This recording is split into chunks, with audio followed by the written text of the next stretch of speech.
setelah itu tahun 2013 saya sama sekali nggak ke gereja, hanya anak-anak saya saja. Dan di situ saya mulai memberanikan diri curhat ke Veronica. Di suatu malam itu sekitar jam 10 malam, adiknya udah tidur, saya mengungkapkan bahwa saya ingin masuk Islam dan meninggal dalam keadaan Islam. Itu.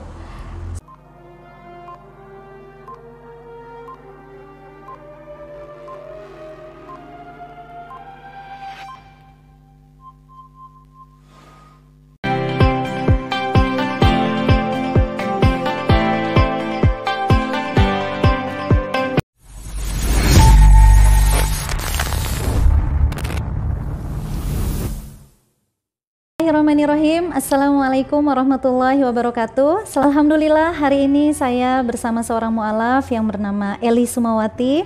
Beliau bermu'alaf sekitar 7 tahun yang lalu. Dan bagaimanakah kisah perjalanan hijrahnya? Yuk sama-sama kita sapa. Assalamualaikum Waalaikumsalam warahmatullahi wabarakatuh. Apa kabar Alhamdulillah. Alhamdulillah. Saya penasaran nih, gimana sih awal mula mulai tertarik dengan Islam, dan pada akhirnya pasti itu bukan keputusan yang mudah ya, tapi pada akhirnya sampai di titik memantapkan hati untuk bersyahadat. Itu gimana? Tapi sebelumnya silakan perkenalkan diri dulu. Iya. Nama saya Eli Sumawati, saya berasal dari Purwokerto. Saya anak kedua dari 6 bersaudara. Memang saya berasal dari keluarga yang latar belakang Islam. Tapi jujur, dalam keislaman itu kami tidak mengenal Islam dan tidak tahu Islam itu apa. Dan saya sekolah dulu di SD Negeri 6 Purwokerto Wetan. Lalu saya sekolah SMP dan SMA di sekolah Katolik itu juga atas permintaan orang tua. Terus nah sejak saat itu saya kegiatan-kegiatan itu mulai dengan agama Nasrani.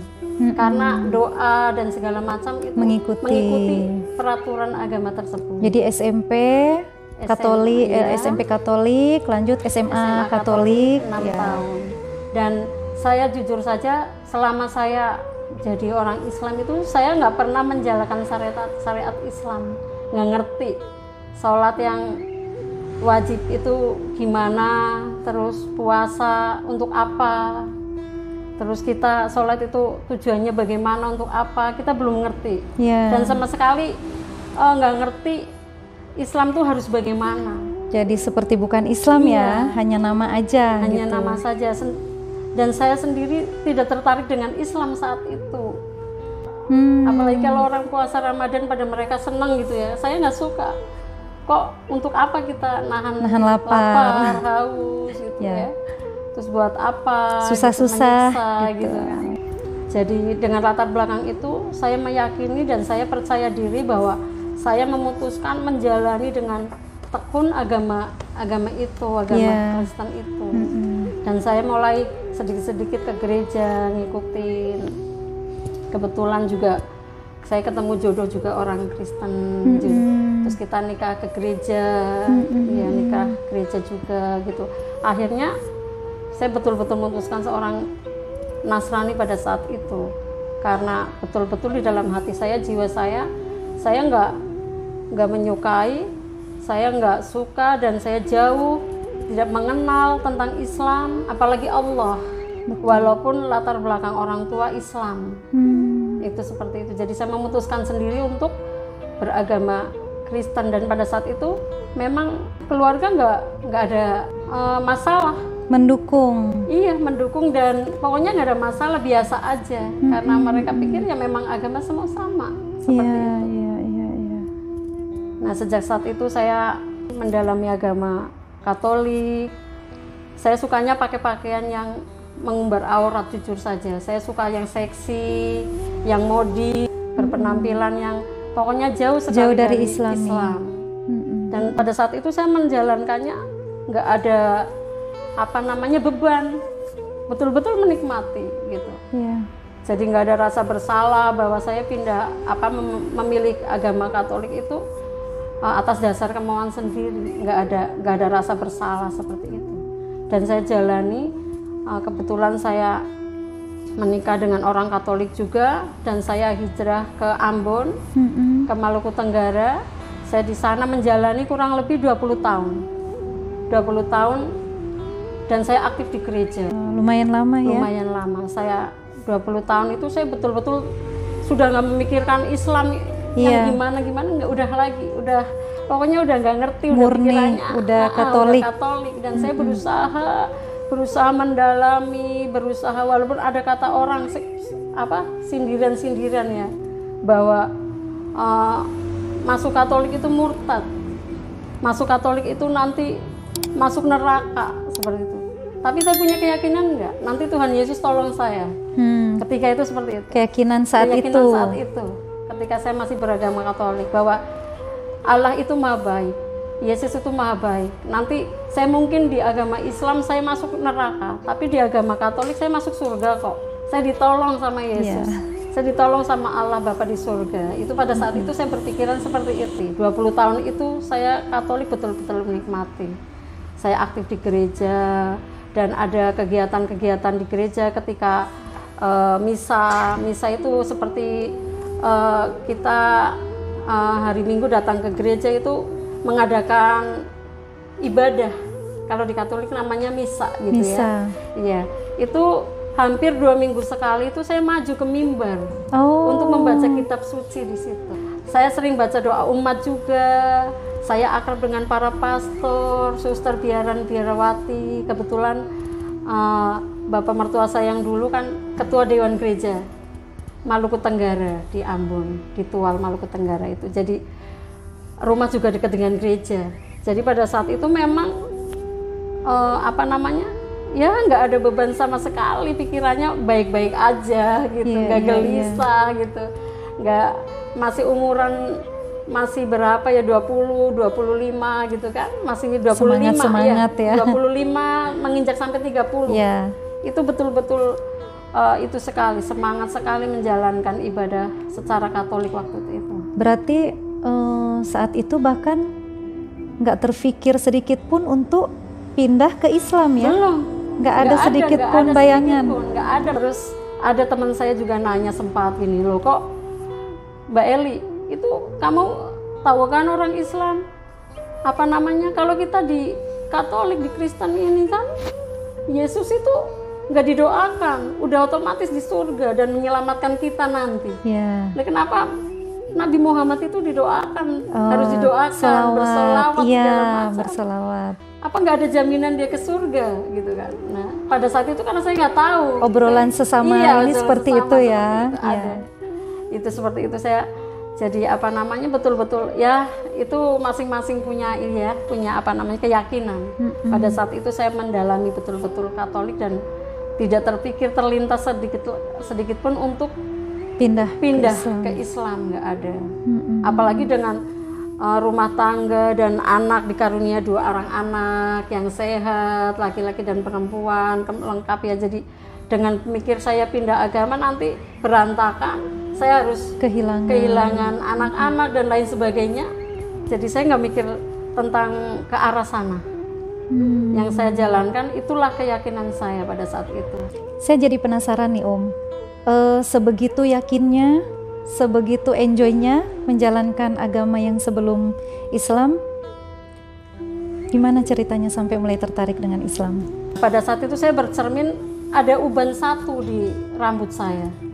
Terus saya bicara sendiri, wah udah tua nih saya gitu. Terus kok kayaknya saya menjalanin hidup kok begini-begini aja ya gitu. Apa sih yang kita cari gitu kan?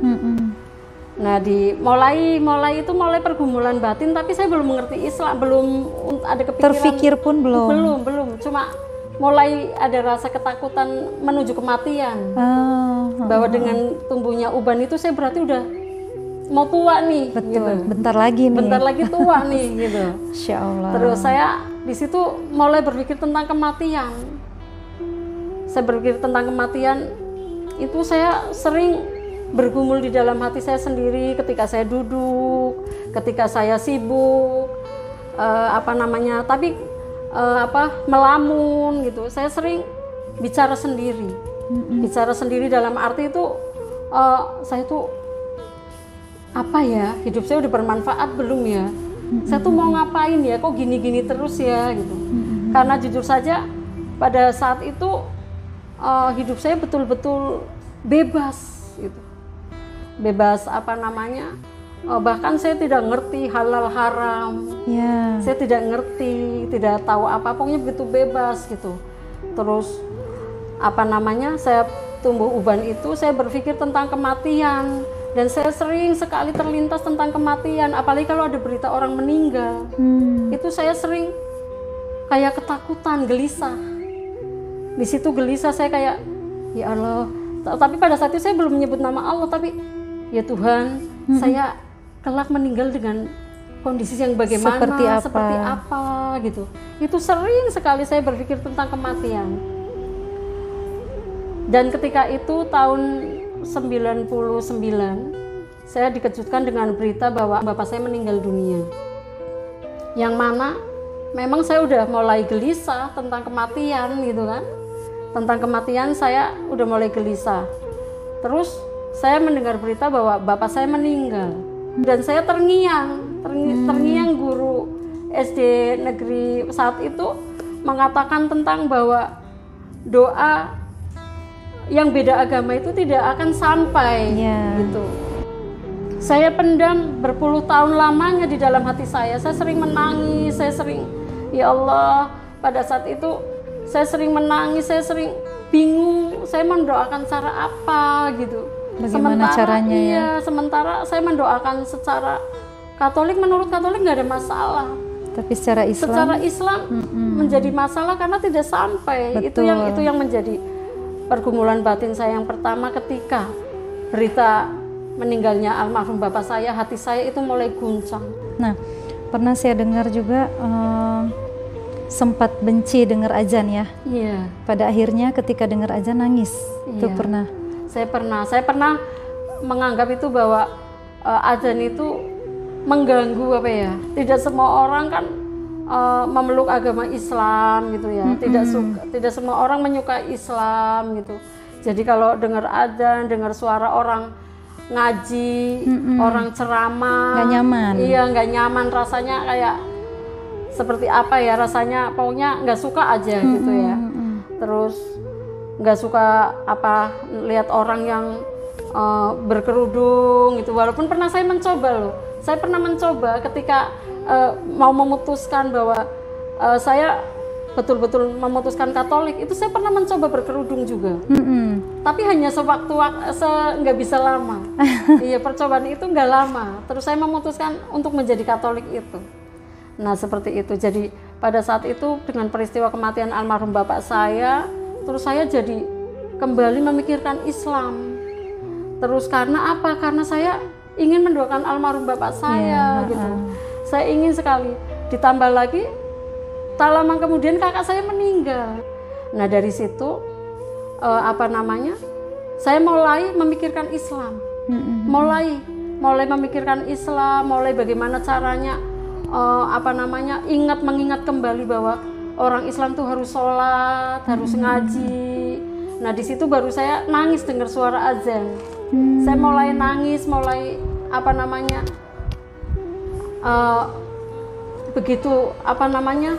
orang Islam itu ketika mendengar azan itu begitu menikmati dan ingin sembahyang gitu kan, ingin sholat. Nah, saat itu saya mulai berpikir itu. Terus akhirnya saya memutuskan untuk kembali ke Purwokerto, ke Jawa. Saya memutuskan untuk kembali ke Purwokerto itu tahun 2012. Anak saya Veronica masih baru masuk SMP kelas 1. Baru lulus SD, baru masuk belum berapa bulan, baru daftar. Saya memutuskan tahun 2012 itu meninggalkan Maluku Tenggara itu. Dan disitulah ujian terbesar saya.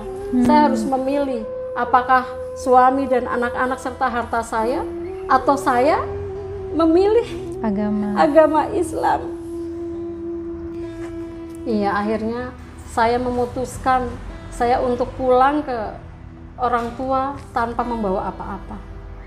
Karena di dalam hati saya sudah yakin bahwa saya sudah mulai tertarik dan jatuh cinta kepada agama Islam, yang mana saya ingin mendalaminya dan ingin cari jalan bagaimana saya bisa untuk mendapatkan hidayah atau apalah itu yang membuat saya itu kembali ke Islam, istilahnya seperti itu. Dan saya mulai terngiang-ngiang, pernah saya mendengar suara takbir pas hari raya, saya menangis karena untuk ke situ tuh saya belum bisa. Padahal saya sudah pulang ke Purwokerto, sudah ke orang tua, tapi saya nggak bisa untuk syahadat gitu kan. Akhirnya saya memutuskan hijrah ke Bekasi.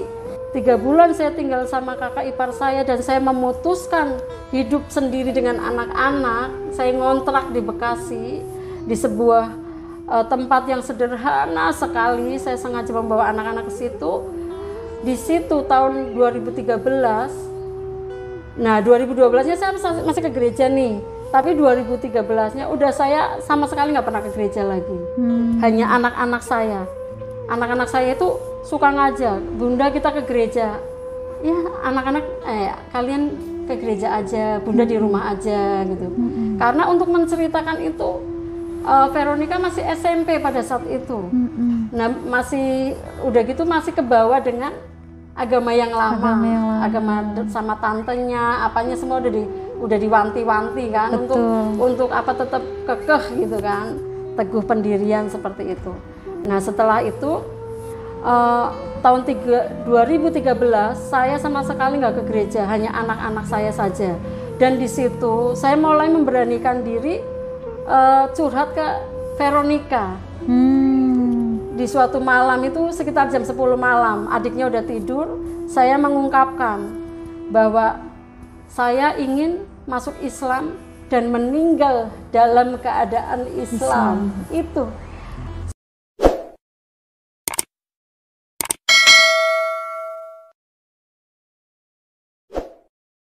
saat itu memang Vero tuh terkejut dan marah mukanya. Kok Bunda kayak gitu sih? Bunda gak sayang ya sama kakak ya gitu. Terus saya peluk dia dan saya katakan bahwa Bunda sudah rindu, sudah lama sekali Bunda pendam dan gak ada yang tahu. Itu saya mulai menghadirkan Allah dalam hati saya. Saya sering menangis, ya Allah, sampai kapan saya seperti ini ya Allah?